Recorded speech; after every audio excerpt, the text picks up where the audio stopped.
Hello, YouTube watchers. It is your boy Bobbledink here, and welcome back to ISGP4. This is a Group C race between myself and Fromond. Hello. Today we are doing a race in Spyro 3, and the goal is quite simple. It's just starting from a new save, become the first to defeat Buzz, and make it to Midday Gardens. Classic.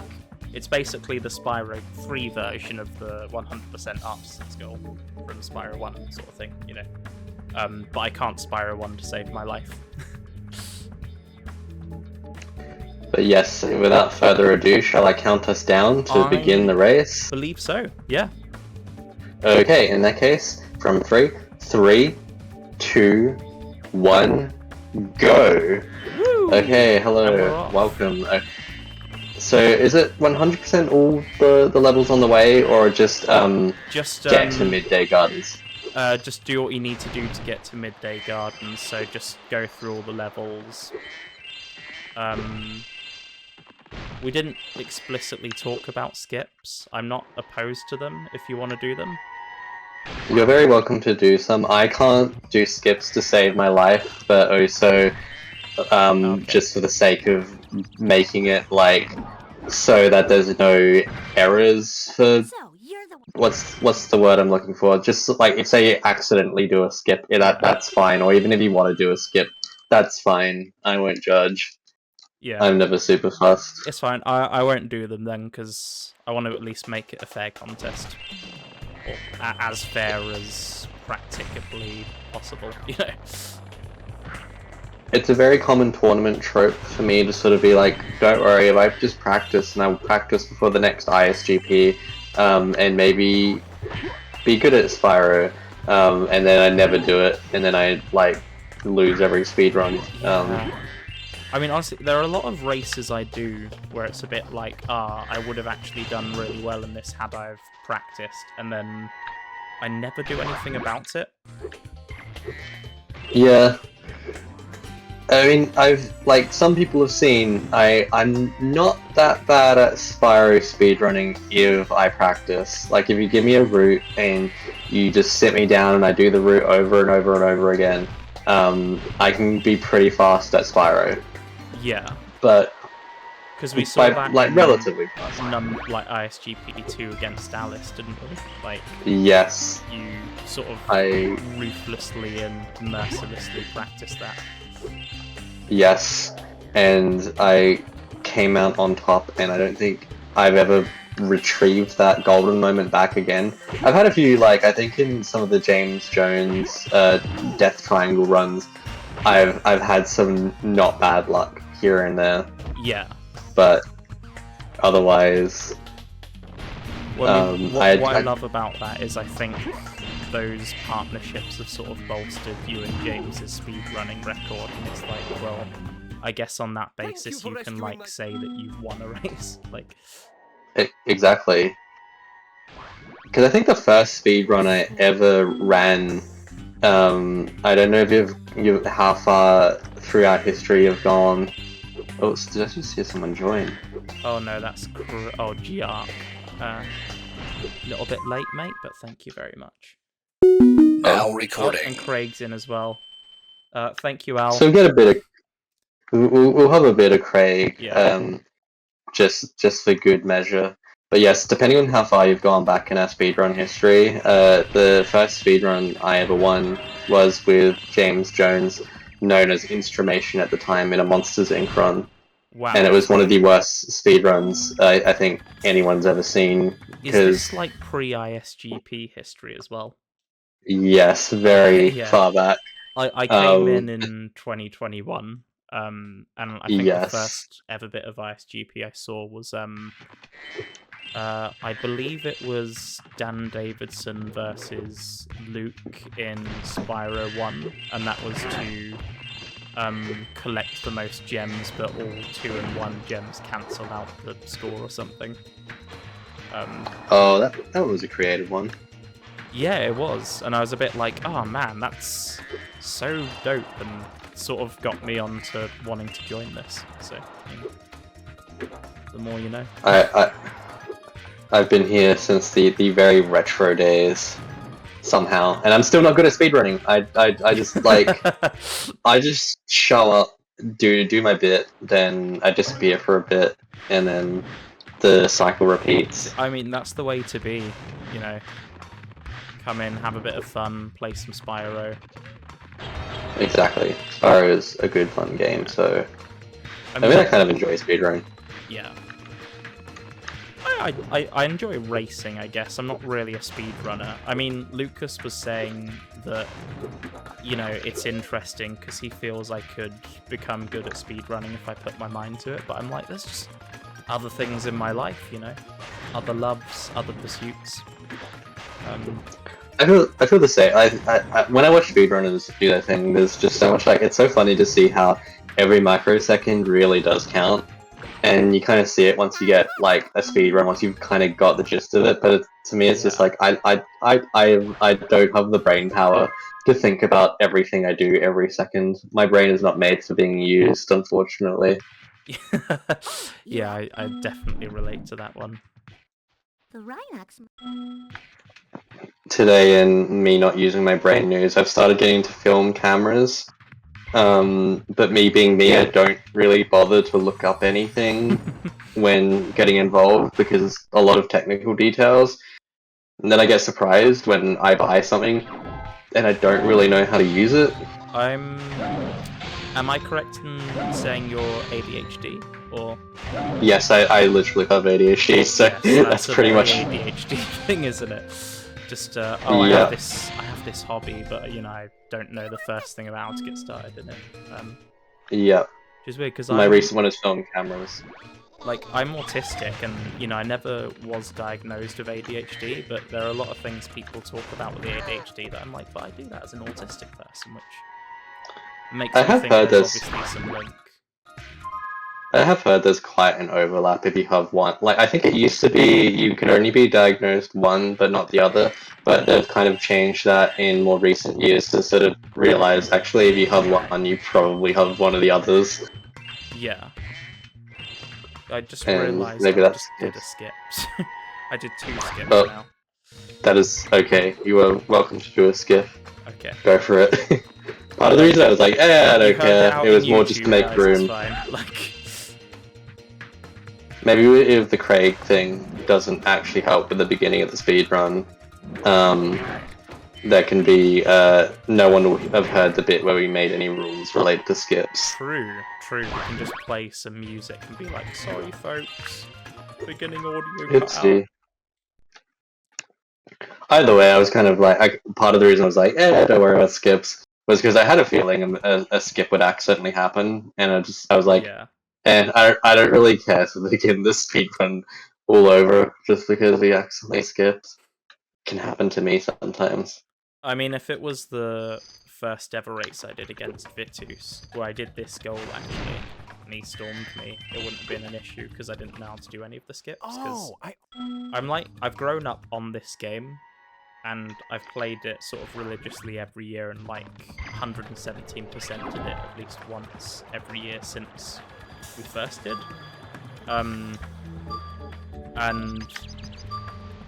yeah, so to me it was like, I know how to play this game as it should be played, but less so how it shouldn't be played. And I found on races where skips have been banned, I think I've done better because I sort of know the knowledge of the game anyway. I think when it comes to speedrunning, the reason Spyro 1 is my go-to game is because it's one of the few games where you can't really rely too much on skips. There's some good skips, bear in mind, for Spyro 1, but when it comes down to it, not many people are kind of doing the skips for them, and there's no like double jump or any of those other things. So it just ends up being easier for me to do Spyro 1 because like I can kind of do the bare basic of route planning, but not like Thanks again, oh shit, Spyro. this little sun seed thing.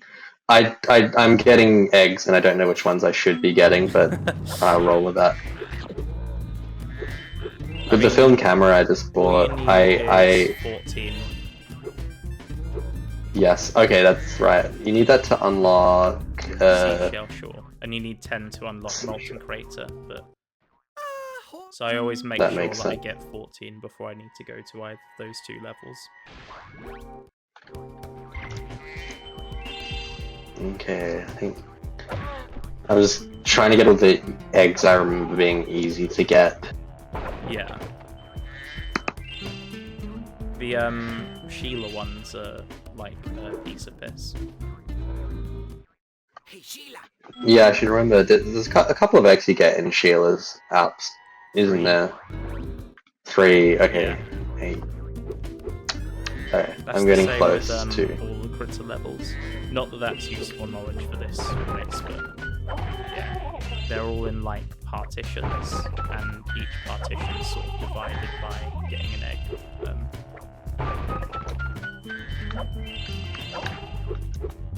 Oh, I see. I think I've got this. Oh shit.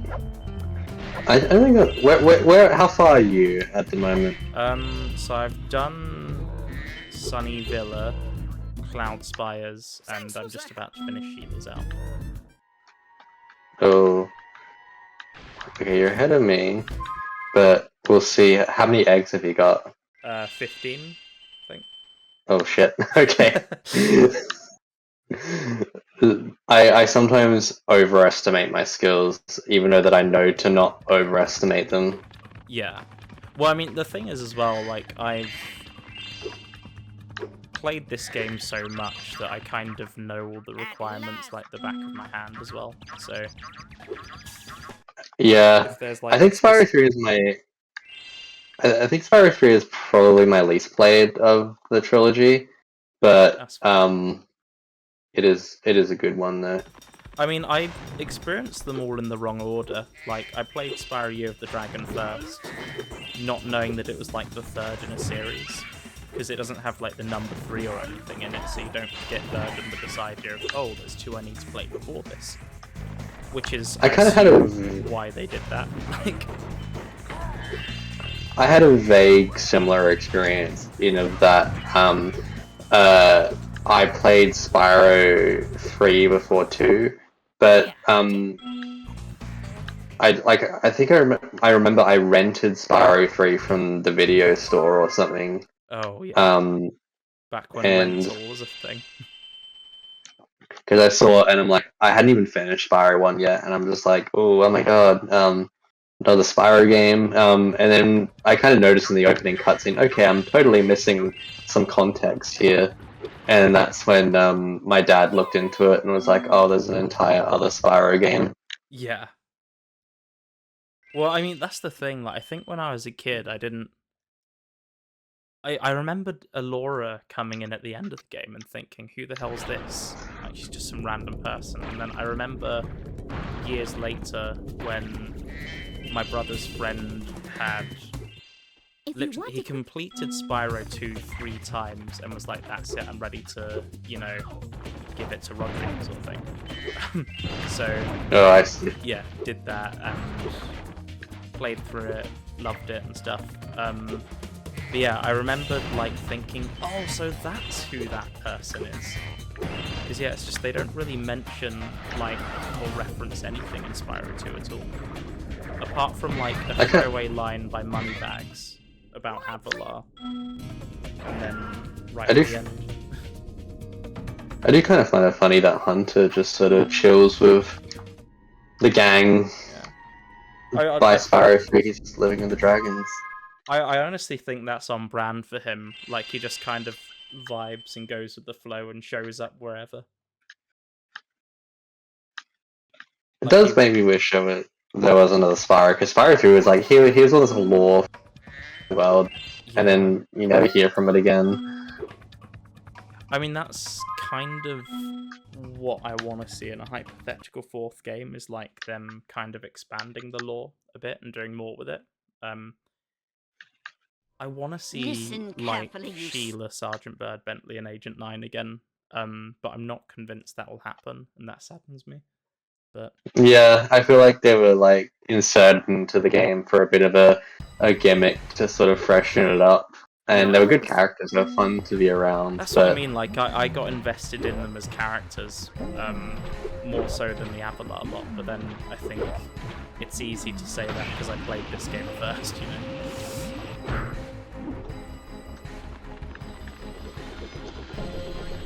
They should get more lore for Spyro 1. I kind of liked Spyro 1's and it, like, world building a little bit in all the levels.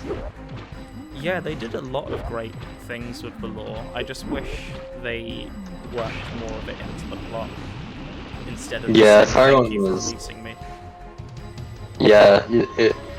Yeah, some dragons, and a lot of the dragons you kind of don't realize this until you're more of an adult. It's just like how much of them are just like tutorial dragons.